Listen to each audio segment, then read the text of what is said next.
Hello guys, good morning to all. நாம் இன்றைக்கி இந்த வீடியோவில் முதல் குறிப்பேடு மற்றும் பேரேடு அந்த ரெண்டு நிதி கணக்கியில் எப்படி நம்ம போடலாம் அப்படின்றத சைட் பை சைடாக வச்சு அவங்க சொல்லி கொடுக்க போகிறேன். இப்போ ஒரு நடவடிக்கை இருக்குன்னா அது முதல் குறிப்பேடு போடுவீங்க, அதுக்கு பேரேடும் போடுவீங்க. ஒரே நடவடிக்கைக்கு நான் முதல் குறிப்பேடு பேரேடு ரெண்டுமே போட போகிறோம். இந்த ஒரு வீடியோ பார்த்தீங்கன்னா உங்களுக்கு இந்த நிதி கணக்கில் முதல் குறிப்பேடு பேரேடுன்ற கணக்கு டீட்டெயிலாக அண்டர்ஸ்டாண்ட் ஆகும். அதுக்கேற்ற மாதிரி ஃபுல் டீட்டெயில் மார்க் பண்ணி உங்களுக்கு எக்ஸ்ப்ளனேஷன் நான் சொல்லித்தரேன். முதல்ல பார்த்தீங்கன்னா நடவடிக்கை எடுத்துக்கலாம். முதல்ல நீங்கள் கணக்கில் வரதுக்கு முன்னாடி இதில் வர நேம் நீங்களாக இருக்கணும். இப்போ ஃபார் எக்ஸாம்பிள் இதில் மனோகர் இருக்குங்களா, மனோகர் ஜவுளி வியாபாரம் செய்கிறதுக்காக முதல் குறிப்பேடு படிவு ரெடி பண்ண சொல்லியிருக்காங்க. ஓகேங்களா, அப்படி மனோகர்ன்றது நீங்களாக அசியூம் பண்ணிக்கணும். நம்ம முதல் குறிப்பேடுன்ற கணக்கை முதல்ல பார்ப்போம். முதல்ல ஒரு நடவடிக்கை தொடங்குறதுக்கு முன்னாடி அந்த நடவடிக்கை என்னன்னு நீங்களாக முதல்ல அசியூம் பண்ணிக்கணும். ஃபார் எக்ஸாம்பிள் இப்போ பார்த்தீங்கன்னா மனோகர் வியாபாரம் தொடங்க கொண்டு வந்த ரொக்கம் 60,000 சொல்லிட்டாங்க. ஓகேங்களா, இப்போ பட்டுனா என்ன வரவுனா என்ன உங்களுக்கு சொல்லிட்டாங்க. பட்டுனா என்ன, உங்கள்கிட்ட உள்ளே வர்றது பற்று அமௌண்ட்டு வெளியே போகிறது வரவு. ஓகேங்களா, அப்படிங்கும்போது மனோகர் வியாபாரம் தொடங்க கொண்டு வந்த ரொக்கம் அமௌண்ட் உங்களுக்கு வருதுங்களா, பற்று எங்கேருந்து வருது, ரொக்கம் அப்படிங்கும்போது ரொக்க கணக்கு 60,000 இருக்குது. இப்போ வரவு எந்த ஃபார்மெட்டை வெளியே போகுது உங்களுக்கு, வியாபாரம் தொடங்கன்னு நம்ம பொதுவாக போடக்கூடாது. ஏன்னா இதில் இந்த நிதி கணக்கில் இதுக்கெல்லாம் பேர் முதல்னு ஒன்று இருக்குது. நம்ம ஒரு பிஸ்னஸுக்கு முதல் போடுறோம். ஓகேங்களா, அப்படிங்கும்போது முதல் கணக்கு வரவு, முதல்ன்ற பேரில் 60,000 அமௌண்ட்டு வெளியே போகுது. எந்த கணக்கில் உள்ள வருது, ரொக்கன்ற ஃபார்மெட்டில் அமௌண்ட் உள்ள வருது 60,000. ஓகேங்களா, அதுக்கு விவரம் ரொக்கத்திற்கு தொழில் தொடங்கி நம்ம எழுதிக்கலாம். அடுத்து ரெண்டாவது நடவடிக்கை ரொக்கத்திற்கு அறைகளின் வாங்கியது. இது பாருங்களேன், நீங்கள் இருக்கீங்க ரொக்கத்திற்கு அறைகள் வாங்கியிருக்கீங்க. அப்படிங்கும்போது அறைகள்னு தான் உங்கள்கிட்ட உள்ளே வரும், ரொக்கம் உங்கள்கிட்ட வெளியே போகும். அவ்வளோதாங்களா, அப்படிங்கும்போது அறைகள்னு உள்ளே வரதாலே அறைகள் கணக்கு பற்று 10,000. ரொக்கம் உங்கள்கிட்ட வெளியே போனதுனால அறைகளின் பற்று வருது, அதனால் ரொக்க கணக்கு பற்று 10,000. ரொக்கத்திற்கு அறைகளின் வாங்கியது. ஓகேங்களா, அடுத்து மூணாவது நடவடிக்கை ரொக்கத்திற்கு சரக்கு வாங்கியது. அப்போ மேல் இருக்க ஃபார்மேட் மாதிரி தான். ரொக்கத்திற்கு சரக்கு வாங்கினு என்ன அர்த்தம், ரொக்கம் உங்கள்கிட்ட வெளியே போகுது, சரக்கு உங்கள்கிட்ட உள்ளே வருது. இப்போ நம்ம சரக்கு வாங்கியதுன்னு பற்றி எழுதக்கூடாது. இந்த நிதி கணக்கில் சரக்கு வாங்கியதுக்குன்றது நீங்கள் எந்த ஒரு விற்பனை நோக்கத்தோடு எந்த ஒரு பொருள் வாங்கினாலுமே அது கொள்முதல்ன்ற பேரில் தான் நம்ம கணக்கு எடுத்துக்கணும். ஓகேங்களா, அப்படிங்கும்போது கொள்முதல் கணக்கு பற்று, ஏன்னா ரொக்கத்தை கொடுத்து ஒரு கொள்முதல் பண்ணுறீங்க. அப்படிங்கும்போது ரொக்கம் உங்கள்கிட்ட வெளியே போகுதுன்னா அது ரொக்க கணக்கு வரவில் இருக்கணும், கொள்முதல் கணக்கு பற்றில் இருக்கணும் 25,000. ஓகேங்களா, ரொக்கத்திற்கு சரக்கு வாங்கியது. இந்த கீழே இந்த விவரத்தை பார்த்தாலே உங்களுக்கு அந்த நடவடிக்கை மேலே புரியணும். ரொக்கத்திற்கு சரக்கு வாங்கியது 3 நடவடிக்கை முடிஞ்சிடுது. அடுத்து 4வது 6ஆம் தேதி என்ன இருக்குது, கமலேஷிடமிருந்து கடனுக்கு சரக்கு வாங்கியது. ஓகேங்களா, கமலேஷ் உங்கள் ஃப்ரெண்டாக வச்சுங்க, கடனுக்கு சரக்கு வாங்கியிருக்கீங்க. அப்படிங்கும்போது இந்த இடத்துல என்ன வரும், சரக்கு வாங்கினதே கொள்முதல்ன்ற பேர் தான் வரும். அப்படின்னா கொள்முதல் உள்ளே வந்திருக்கு உங்கள்கிட்ட, கொள்முதல் கணக்கு பற்று. அப்புறம் ரெண்டாவது எந்த கணக்கு இருக்குது, கமலேஷன்னு ஒரு கணக்கு இருக்குது. ஓகேங்களா, அப்படிங்கும்போது கொள்முதல் கணக்கு பற்று, கொள்முதல் கணக்கு பற்றில் 15,000. கமலேஷ் கணக்கு, ஏன்னா கமலேஷ் கடனுக்கு சரக்கு வாங்குறீங்க, சரக்கு வாங்கினதுனாவே நம்ம கொள்முதல்னு சொல்லியாச்சு, அதனால் பற்று வைக்கிறோம். கமலேஷ் கணக்கு வழியாக வெளியே போகுது அப்படின்னு கமலேஷ் கணக்கு வரவு 15,000. ஓகேங்களா, அடுத்து 10ஆம் தேதி ஹரிக்கு கடனுக்கு சரக்கு விற்பனை செய்தது. ஹரிக்கு கடனுக்கு சரக்கு விற்பனை செய்ததுன்னா என்னது, விற்பனைன்றது உங்கள்கிட்ட வெளியே போகுது, சரக்கு நீங்கள் விற்றுட்டீங்க. அப்படிங்கும்போது வெளியே போகிறது வரவுன்றது வச்சுக்கணும். அப்போ விற்பனை கணக்கு வரவு, விற்பனை கணக்கு 10,000, விற்பனை கணக்கு வரவு போட்டாச்சு. அப்போ மீதி இருக்குது ஹரி இருக்குது, ஹரி கணக்கு தான் பற்று, ஏன்னா ஹரி கணக்குன்றது உங்களுக்கு சரக்கு வெளியே போகுது. அப்படி ஹரி கணக்கு பற்று 10,000, விற்பனை கணக்கு வரவு 10,000. ஓகேங்களா, அடுத்து 14ஆம் தேதி கமலேஷுக்கு செலுத்திய ரொக்கம். ஓகேங்களா, கமலேஷுக்கு ரொக்கம் செலுத்தியது. அப்படிங்கும்போது ரொக்கம் உங்கள்கிட்ட வெளியே போகுது, அப்போ கமலேஷ் கணக்கு உள்ளே வருது. ரொக்கம் உங்கள்கிட்ட வெளியே போனாலும் என்னது, உங்கள் வரவு, ஏன்னா ரொக்கம் உங்கள்கிட்ட வெளியே போகுது வரவு. அப்போ இன்னும் மீதி இருக்க நடவடிக்கை கணக்கு கமலேஷ் கணக்கு பற்றுன்னு வச்சுக்கணும். அடுத்து 18ஆம் தேதி வாடகை செலுத்தியது. இதை பார்த்து நீ சொல்லலாம், வாடகை செலுத்தியதுன்னா என்னது, 500 ரூபாய் அமௌண்ட் வெளியே போகுதுன்னா ரொக்கம்ன்றது வரவு, வெளியே போகுதுனாலே வரவு, ரொக்கம் வெளியே போகுது, மீதி வாடகை இருக்குது, வாடகை கணக்கு பற்று. அதுதான் 18ஆம் தேதி. ரொக்கம் உங்கள்கிட்ட வெளியே போகுதுங்களா, 500 ரூபாய் வாடகை செலுத்தியாச்சு, மீதி கணக்கு வாடகை கணக்கு, அந்த வாடகை கணக்கில் நான் பற்று எழுதியாச்சு. அடுத்து 25ஆம் தேதி ஹரியிடமிருந்து பெற்ற ரொக்கம் 8,000.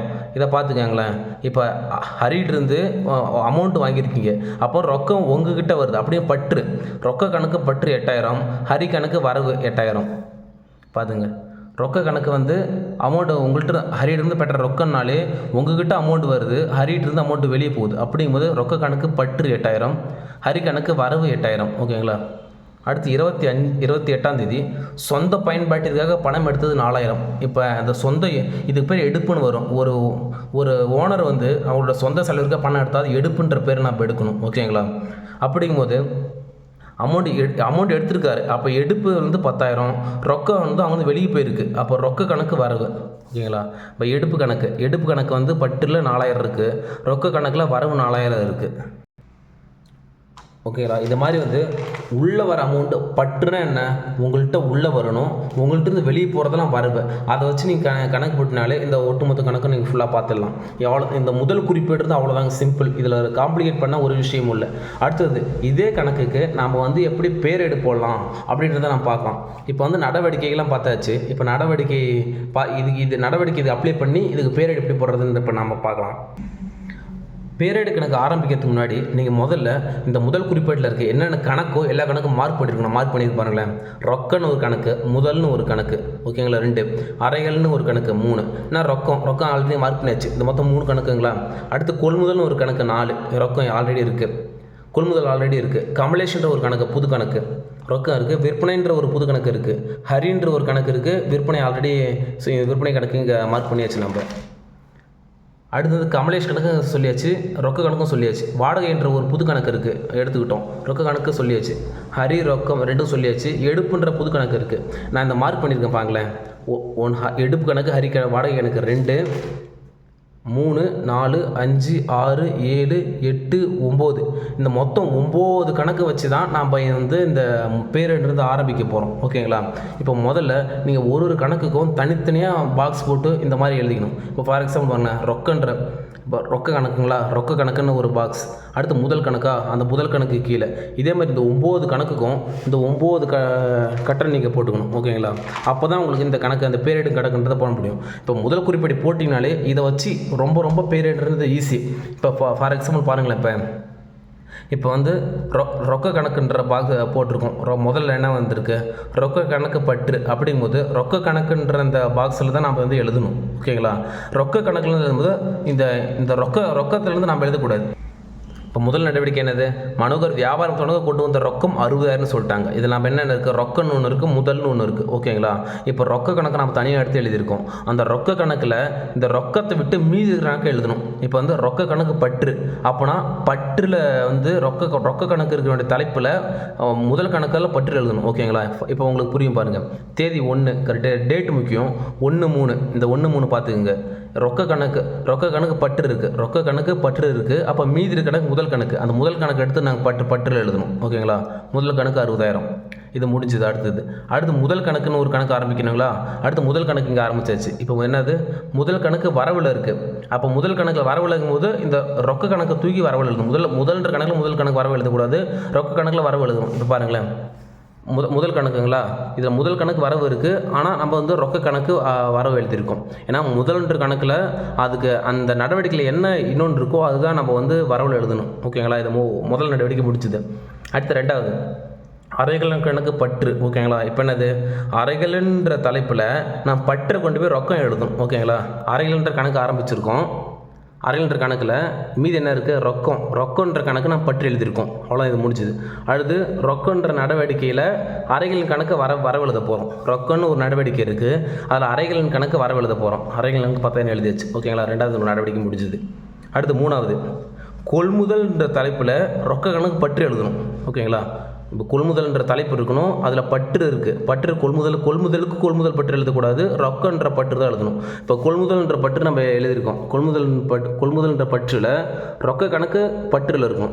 கொள்முதல்ன்ற தலைப்பு, ரொக்க கணக்கு பற்று 25,000 முடிஞ்சுது. அடுத்து ரொக்கன்ற தலைப்பில் வரவுக்கு போய் கொள்முதல் எழுதணும். ரொக்கன்ற தலைப்பு எங்கே இருக்குது, அதில் வரவில் என்ன இருக்குது, வரவில் வந்து கொள்முதல் இருக்குது. அப்படிங்கும்போது கொள்முதல் கணக்கு வரவு 25,000. அவ்வளோதான். அடுத்து கொள்முதல்ன்ற தலைப்பில் கமலேஷ் கணக்கு பற்று இருக்கணும். ஓகேங்களா. கொள்முதல் எங்கே இருக்குது, கொள்முதல்ன்ற கணக்கு இருக்குது. பற்றில் யார் இருப்பா, கமலேஷ் இருப்பா. அப்படிங்கிறது கமலேஷ் கணக்கு பற்று முடிஞ்சுது. அடுத்து கமலேஷ்ன்றதில் கொள்முதல் கணக்கு வரவு. கமலேஷ்ன்ற கணக்கில் கொள்முதல் கணக்கு வரவு. ஓகேங்களா. ஏன்னா இந்த பற்று வரவுன்றதை மாறாத நீங்கள் எழுதிக்கணும். அதே மாதிரி தாங்க மீதியும் ரொக்கன்ற பற்றில் விற்பனை கணக்கு வரவு எழுதிக்கணும், விற்பனைன்ற தலைப்பில் ரொக்க கணக்கு வரவு எழுதிக்கணும். ஓகேங்களா. ஹரின்ற தலைப்பில் விற்பனை கணக்கு பற்று, விற்பனைன்ற தலைப்பில் ஹரி கணக்கு வரவு. ஓகேங்களா. இப்போ மீதி இருக்குதுங்க கமலேஷ்ன்ற தலைப்பில் ரொக்க கணக்கு பற்று, ரொக்கன்ற தலைப்பில் கமலேஷ் கணக்கு வரவு. அதே மாதிரி நீங்கள் 1 by 1 நீங்கள் போட்டிங்கன்னா நீங்கள் வந்து இந்த பேரேடுறது உங்களுக்கு ரொம்ப ரொம்ப ஈஸி. இப்போ வந்து பேரேடு மட்டும் தனியாக வந்து கேட்கவே மாட்டாங்க. முதல் குறிப்பேடு ப்ளஸ் பேரேடு ரெண்டும் கம்பைன் பண்ணி தான் இருக்கணும். முதல்ல நடவடிக்கை இருக்கும், நடவடிக்கை பார்த்து முதல் குறிப்பேடு போடுவீங்க, இந்த முதல் குறிப்பேடை பார்த்து நீங்கள் பேரேடு போடுவீங்க. ஓகேங்களா. இப்போ அப்படிங்கும்போது இந்த முதல் குறிப்பீட்டில் நீங்கள் எந்தெந்த கணக்குன்னு இப்போ மார்க் பண்ணியிருக்கேன் பாருங்களேன். நீங்கள் ஸ்ப்ளிட்டப் பண்ணி தனியாக அந்த கணக்கில் எடுத்துடணும். நீங்கள் இந்த மொத்தம் 9 கணக்கு தனியாக எடுத்துட்டேன். ஆக்சுவலாக இதை வந்து முதல் குறிப்பேடு இந்த பக்கமோ இந்த பேஜ் மட்டும் பேரேடு. அந்த 9 கணக்கு நீங்கள் பாக்ஸ் போட்டு இப்போ பற்றில் இருக்கோ அந்த எடுத்து அந்த 9 தலைப்பு நீங்கள் வந்து ஒரு தலைப்பை எழுதிக்கணும். அந்த தலைப்பு எது பற்றில் இருக்கிறது வரவு எழுதணும், வரவு இருக்கிறது பற்று எழுதணும். ஓகேங்களா. நம்ம இந்த சொத்து கணக்கை பேஸ் பண்ணி முதல் குறிப்பீடு பேரிடுறதை பார்த்துட்டோம். நீங்கள் இதை ஃபுல்லாக பார்த்துட்டாலே எக்ஸாம் வந்து ஓரளவுக்கு இதுலேருந்து ரொம்ப டீட்டெயிலாக இந்த நடவடிக்கை வச்சு நீங்கள் உள்ளேருந்து கொஸ்டின் கேட்டாலும் நீங்கள் ஆன்சர் பண்ணுறது எளிமையாக தான் இருக்கும். இப்போ மீதி எக்ஸாம்பிள் கொஸ்டின்லாம் இந்த உங்கள் புக்ஸ்லேயே தெரியும். நிதி கணக்கில் புக்கில் 49 இருக்குன்னா மீதி வந்து 4-5 ஒரு 7-8 கணக்கு இருக்குது. இந்த 8 கணக்கும் நீங்கள் தேவைப்பட்டால் சொல்லுங்கள், நம்ம எல்லா கணக்கும் வீடியோவை போஸ்ட் பண்ணலாம். அதே போல் டிசிபி எக்ஸாமுக்கு இன்னும் ஒரு 65 நாள் பக்கமாக தான் இருக்குது. நீங்கள் டெலிகிராம் ஜாயின் பண்ணிக்கோங்க. எல்லா புக்ஸும் நான் அதில் பிடிஎஃப் அப்லோட் பண்ணியிருக்கேன். நீங்கள் வந்து எக்ஸாம் பார்த்தீங்கன்னா 100 out of 90 நம்ம கோஆப்ரேட்டிவ் சப்ஜெக்ட்லேருந்து எடுக்கணும்.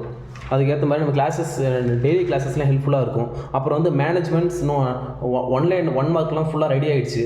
மேனேஜ்மெண்ட், கம்ப்யூட்டர்ஸ், அப்புறம் வந்து கோஆப்ரேட்டிவ் பிரின்சிபல்ன்ற சப்ஜெக்ட்லாம் எல்லாம் 1 மார்க்கும் நம்ம டே பை டேவாக பிடிஎஃபில் வீடியோவை அப்லோட் பண்ணி அதுக்கப்புறம் வந்து ஒரு டிஸ்கிரிப்ஷன்லையும் நம்ம வந்து பிடிஎஃப் வந்து அப்லோட் பண்ணுறோம். நீங்கள் ரெகுலராக கிளாஸை வாட்ச் பண்ணுங்கள். தேங்க்யூ. பாய்.